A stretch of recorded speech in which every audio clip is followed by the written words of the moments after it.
Today I am decorating our vanilla bean sugar cookies with a white flood icing and then letting it dry in our dehydrator for 95 degrees for about 1 hour so that I can then edible print some images on there.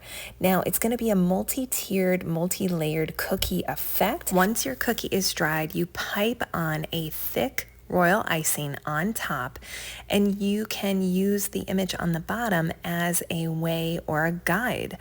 And you'll notice that I am taking my time when I add different parts of the scissors here, because then it shows up more clearly. We have this edible silver luster dust that I mixed with some high-proof alcohol, some Everclear, and I'm painting it on before letting it dry and heading on to our second cookie.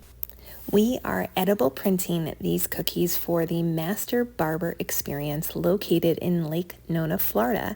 Cam has been going there for almost 3 years as they are celebrating their 3rd year in business this year. Be sure to ask for Edwin. He will take care of you.